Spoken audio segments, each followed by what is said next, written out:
You want to learn better posture and better feel for your swing? Let me show you how.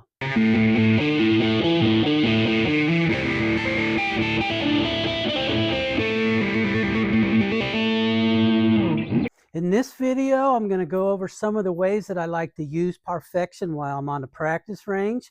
Now I'll go over full swings, chips, and putts.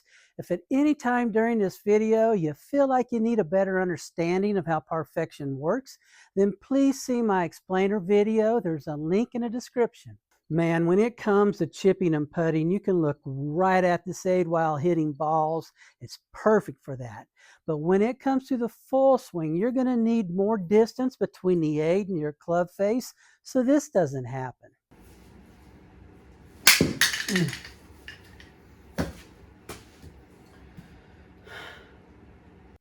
Please be careful. Now, for the record, I am not a PGA teaching pro. I'm a printer. And like you, I'm an amateur golfer that wants to improve their game. And I'm going to show you some of the ways that I think ParFection can make that happen. Now, this method can either be used as a standalone drill or even a warm-up routine. Now, when you set up to the aid, this is what it should look like. And notice that nice uniform black border. Now, I'll start taking some half to 3/4 easy little practice swings, all while maintaining that border. And the benefits of maintaining that border are good balance, solid posture, and little to no sway. Now, you can have some sideways shifts in that border, but you do not want any upward or downward shifts, because those shifts mean that you're either losing your balance, coming out of your posture, or you're doing both. I like to place the club head at least 6 inches above the aid, and I try and swing the center of the club face right over the horizontal crosshair, all while maintaining that uniform border. Now, I will swing until I find my balance, my rhythm, and the border is good. And then I'll continue to swing until I get a good overall feeling for the swing, and then I'll hit some balls. Now, an alternative here would be to give that overall feeling you had for the swing a label, such as rhythmic or smooth, and then incorporate that label into the swing. So here I've labeled my swing rhythmic, and I will continue to swing, but I will think rhythmic, and I will feel that overall feeling for the swing. And what this does, this engages both my thinking brain and my feeling brain, creating a stronger connection in my mind. The goal here is to transfer that overall swing feeling into a shot. When I set up to the aid, I make sure that my club face is nowhere near it, and I like to take the horizontal crosshair and line it up parallel to my target line. Now I'm going to show you my process that I use for setting up for chips. And again, I am going to take that horizontal crosshair and I'm going to line it up parallel to my target line. And this here is probably a 60-foot bump and run. I think I got a 9-iron here. And my goal is to have no movements in that border whatsoever.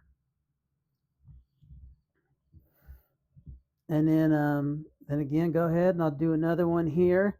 And I want you to notice that when I get up to the aid, if I don't like the border, I'll go ahead and I'll tap on it a little bit and get something that I like better.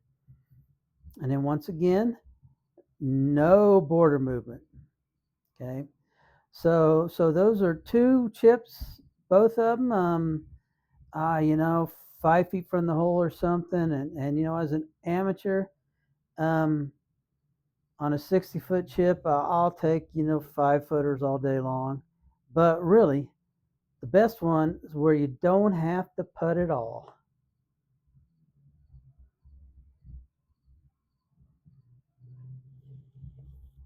When using the aid on a flat surface like a putting green or a hitting mat, it's real easy to establish that even border, but when you use it on grass, it can be a little difficult to find the border. So let's take a look at the shot right here.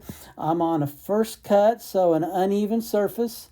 Looks like it's an uphill lie and the aid is actually below my feet.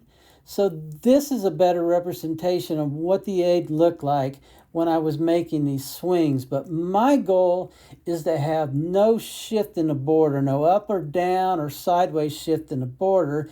That way I keep my body still and I'm a better chipper.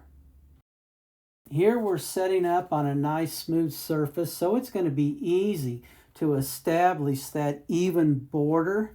Now I have already set the aid up parallel to my putt line, and I'm going to go ahead and tap it here, get that border that I want. Now I'm ready to hit, and my goal here is to have no shift in this border until after impact. Alrighty. Now, since my feet aren't moving, it's real easy to go ahead and just line another ball up and you're all ready to go. And once again, no shifts. Okay, now it's a miss. And there were no shifts in that border, so I know that my body did not cause that miss. Now, just to remind you, the goal is no border shifts. So it doesn't really matter what the border looks like as long as it doesn't shift. Man, I hope you give this a try. It will help your game. Please leave comments on how well it went for you. My name is Mark Purcell, and always remember, with ParFection, better golf is in sight.